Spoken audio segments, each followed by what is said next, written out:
início ao que havíamos programado, DEL, decodificando os exames laboratoriais. DEL, decodificando os exames laboratoriais. De onde surgiu essa ideia? Primeiro, eu entendo que muitas vezes as pessoas vão até o médico e elas não têm uma informação tão aprofundada acerca de como está a saúde de cada um. Então eu entendi, obviamente, até porque eu já fui paciente, todo mundo que existe um dia foi paciente, e nós chegamos até o médico querendo receber a notícia se estamos bem ou mal. Mas como avaliar essa notícia de bem ou mal se nós não sabemos o que está escrito nos exames laboratoriais? A mesma analogia eu faço acerca do advogado. O advogado, quando escreve, ele escreve de uma forma que eu chamo de juridiquês. Se eu for ler um processo, eu não entendo nada, mas diz que aquele processo é meu. Da mesma forma que o exame laboratorial é seu.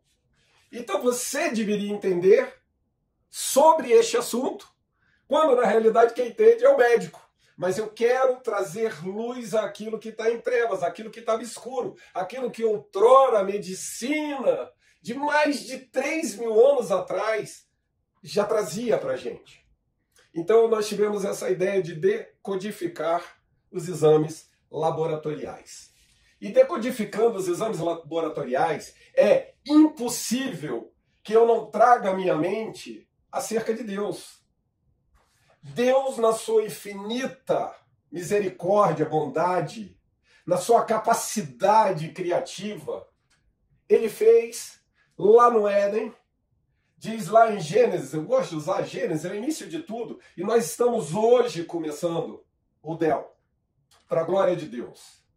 E lá no início de tudo, disse Deus em Gênesis 1:26, façamos o homem a nossa imagem conforme a nossa semelhança. Olha que interessante, Deus faz o homem segundo a imagem e semelhança dele. Nós temos um DNA espiritual, temos um DNA físico, que está inserido no nosso corpo, mas acima de tudo eu quero que você entenda algo. Você foi feito do barro. Se você foi feito do barro, os elementos que estão no barro têm que estar em você. Os elementos que estão no barro têm que estar em você. Por isso as plantas se alimentam da terra, elas também fazem um sistema respiratório dela diferente do meu e do seu, mas elas respiram por fotossíntese. Há uma liberação e uma troca de CO2 e oxigênio. Não é diferente de mim e de você, exceto a forma com que isso acontece. E por que você está introduzindo dessa forma? Se no barro tem ferro, a cor do barro, olha, lembra das telhas das casas, em especial as casas antigas, era feita de barro, é avermelhado. Então, se você hoje tem uma cor avermelhada, dá-se exatamente pelo ferro contido no barro. E Deus, então, pega o barro.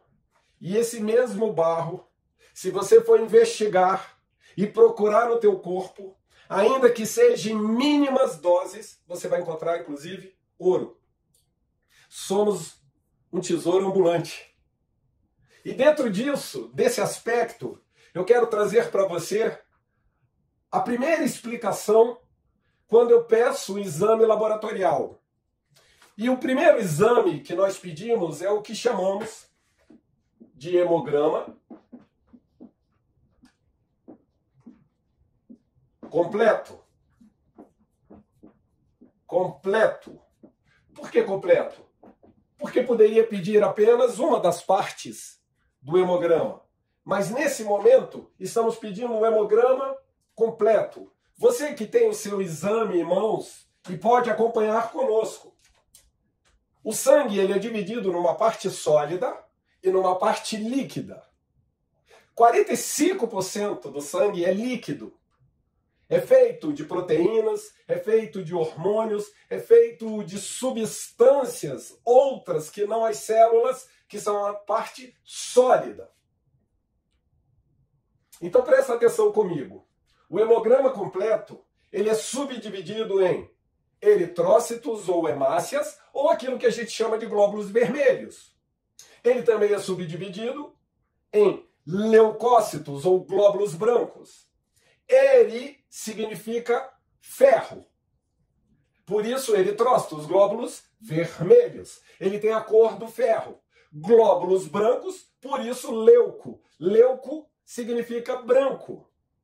E as plaquetas, que não tem um significado associado a seu nome nesse sentido, mas as plaquetas são fragmentos de uma outra célula chamada megacariócitos.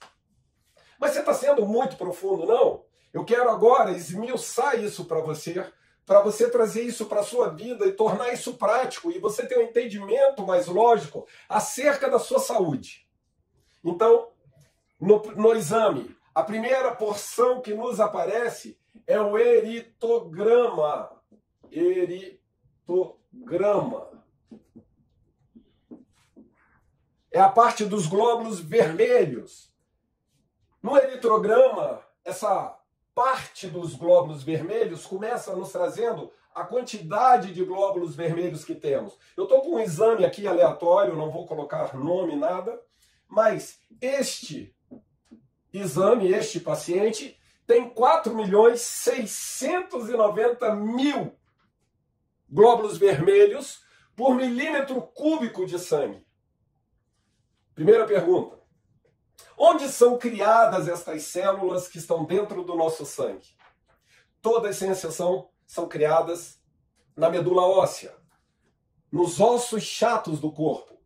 Osso chato do crânio, achatado, estreito, das vértebras, das costelas e nas crianças, em especial, o fêmur, que é o maior osso do corpo humano. Então, esse exame aqui, em especial, nós já sabemos que todas essas células foram feitas na medula óssea. E os glóbulos vermelhos duram, em média, de 90 a 120 dias. A cada 90 a 120 dias, você está transformando seus glóbulos vermelhos, trocando, substituindo. E qual é a importância do eritrograma? É mostrar para mim e para você se existe ou não uma anemia, em especial. Se existe ou não a falta ou o excesso do ferro. Quanto mais clara estiver a minha célula, menos ferro tem nela. Porque dentro do eritrócito, ou dos glóbulos vermelhos, ou das hemácias, existe uma proteína chamada de hemoglobina. E a hemoglobina tem uma função extremamente importante no nosso corpo. É ela quem se associa com ferro. Eu ponho 2 maisinhos para significar que o ferro é positivo. Então aqui se une na hemoglobina o oxigênio. O oxigênio que você carrega no seu sangue, levado pelo seu sangue por meio daquilo que chamamos de circulação pequena. Circulação pequena envolve somente 2 órgãos, o coração e o pulmão. O sangue que está com gás carbônico sai do coração, vai para o pulmão, recebe o oxigênio e joga para fora o CO2, que é o gás carbônico. E esse oxigênio, quanto maior for a quantidade de ferro no nosso corpo, maior vai ser o casamento entre a hemoglobina e o oxigênio. E qual a importância disso? Isso daqui já traz para mim uma informação fundamental que a gente vai ter uma aula só sobre hipotiroidismo. Se eu preciso de oxigênio, a Bíblia diz em Levítico 17, verso 11, que a vida está no sangue. Se eu pudesse dizer naturalmente o que está no sangue e que me dá vida, chama-se oxigênio. A palavra espírito na Bíblia, pneumo. Pulmão, pneumo. Pneu. O que tem dentro do pneu? Ar. O que tem dentro do pulmão? Ar. O que foi que Deus soprou dentro do homem? Ar, que é o espírito. Pneumo significa espírito. Então isso daqui, o oxigênio, é o que gera vida, o que dá vida a qualquer ser humano. O homem estava inerte, Deus soprou nele o oxigênio e ele começou a se mover, ele começou a se mexer, o coração começou a bater e começou a fluir, e de dentro do coração começou a sair a vida. Por isso, quando Jesus foi atravessado por uma lança, dele verteu sangue. A vida está no sangue e o sangue foi vertido. O oxigênio foi lançado. Uma pessoa sem oxigênio, no caso, o diabético, não chega sangue nas extremidades do corpo, não chega sangue em quantidade adequada no rim, no fígado, no pâncreas e em outras regiões, mas em especial nas extremidades. Se não chegar oxigênio naquele lugar, o que acontece? Aquele tecido começa a morrer. E vem o que chamamos de necrose. E se está necrosado, eu preciso retirar aquilo. E como eu falei inicialmente, acerca do hipotireoidismo, quando eu pego um exame e observo os glóbulos vermelhos, a quantidade, ela já me aponta para uma necessidade que você precisa. Se você tem 4,69 milhões de glóbulos vermelhos, use isso como uma regra e uma rotina para a sua vida. É a quantidade de líquido, de água que você precisa beber. E a propósito, falando em água, se você parar para analisar, a Terra tem 70% de água e 30% de sólido. O homem de 70 quilos, ele tem 70% de água e 30% de parte sólida. Há uma certa analogia entre as partes. Então entenda, você precisa tomar aproximadamente 4,7 litros por dia. Qual a importância disso? Quanto maior for o volume no meu corpo, maior é o grau de ejeção do meu coração, da expulsão daquele sangue que está dentro dele, para pegar toda a minha estrutura corpórea. Então, se a pessoa tem uma anemia em especial, ou uma diminuição do ferro, consequentemente, essa hemoglobina sem ferro se casa ou se agrega ao oxigênio numa quantidade menor. Esse O2, numa quantidade menor, começa a interferir na tireoide. O homem foi feito daqui para cima e daqui para baixo. A partir da tireoide é uma coisa, para cima da tireoide é uma outra forma de funcionar. O cérebro não vive com 3 minutos de ausência de oxigênio. Entendam o quão importante são os glóbulos vermelhos. E por que você está batendo na tecla dos glóbulos vermelhos? Porque é uma das bases que utilizamos para poder dizer se a pessoa está apta ou não a fazer um procedimento cirúrgico. Quando eu disse inicialmente que 45% do sangue é formado por células, no caso, os glóbulos brancos, os glóbulos vermelhos e as plaquetas.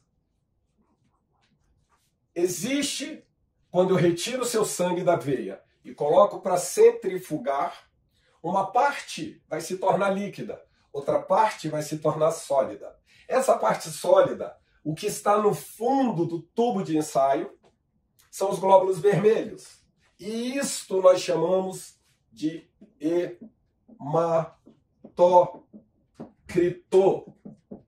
Hematócrito, então, é a porcentagem de glóbulos vermelhos que está dentro do sangue no meio de tantas células, no caso, as plaquetas e os glóbulos brancos. Logo acima dos glóbulos vermelhos vem os glóbulos brancos. Logo acima dos glóbulos brancos vem uma faixa mínima, pequena, de plaquetas. E acima disso, aquilo que chamamos de plasmas, que é um carreador, que é a via pelo qual as células são enviadas. Então, o hematócrito é uma porcentagem de glóbulos vermelhos dentro deste transporte chamado sangue. Então, uma paciente com 30% de hematócrito, ela tem uma quantidade baixa, partindo da premissa de cada tipo de laboratório. Por exemplo, esse laboratório usa como referência 36 a 54% como sendo normal. Perceba que existe uma distância muito grande, 36, 37, 38, 39, 40, 41, 54. Olha a distância daqui até aqui. A referência, ela se baseia nas pessoas saudáveis e nas pessoas doentes. Uma pessoa que está com 36 de hematócrito, ela está no limite inferior. Se ela está no limite inferior após a cirurgia, aonde vai estar esses glóbulos vermelhos? E por que eles são tão importantes? Porque ele vai levar o oxigênio para fazer a cicatrização. Ele vai ser o combustível da pessoa no pós-operatório. E quando ele está a 54, então ele está no limite extremamente elevado. Significa dizer que dentro das veias existe um trânsito de células que estão se chocando muito. E quando esse índice está muito elevado, aumenta a chance do sangue, que vocês chamam sangue grosso. Vamos afinar o sangue, aí a gente usa uma substância chamada aspirina, por exemplo, ou a gente usa um anticoagulante, ou a própria cúrcuma. E isso afina o sangue e diminui a chance dos famosos infartos. Tudo isso baseado nos glóbulos vermelhos, nós conseguimos tirar todas estas informações.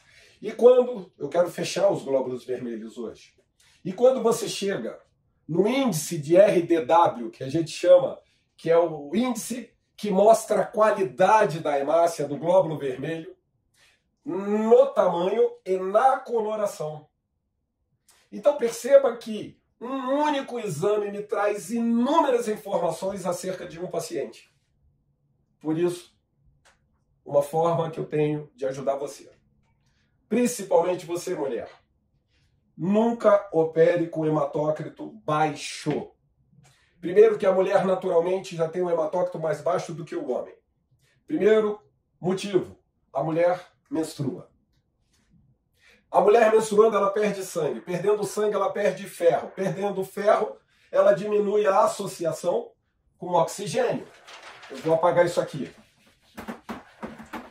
Se ela diminui a associação com o oxigênio, o transporte está inadequado para a oxigenação, inclusive da cabeça. E o cérebro é extremamente sensível à oxigenação. Por isso existe um aparelho que colocamos no dedo, que todo mundo viu durante esse período da pandemia, que se chama oxímetro. Ele está verificando a porcentagem de oxigênio no sangue. Porque se ela estiver baixa, diminui o fluxo sanguíneo no cérebro e as pessoas ficam tontas só de baixarem a cabeça. Agora imagina uma pessoa com anemia e com baixa saturação de oxigênio no sangue. Daí vem os desmaios e até mesmo a morte.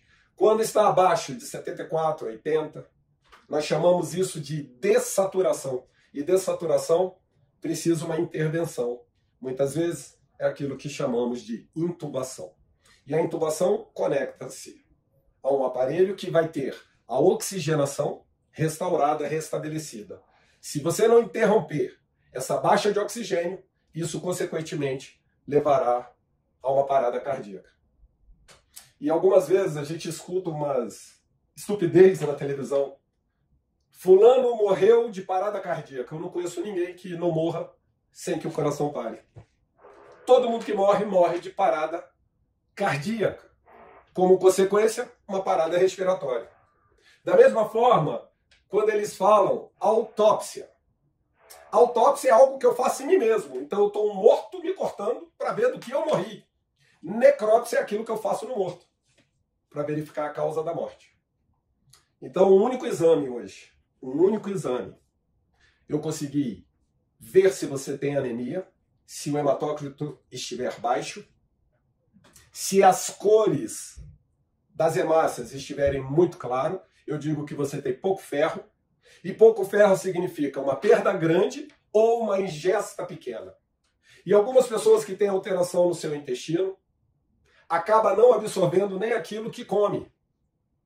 Portanto, nós somos formados verdadeiramente por aquilo que ingerimos.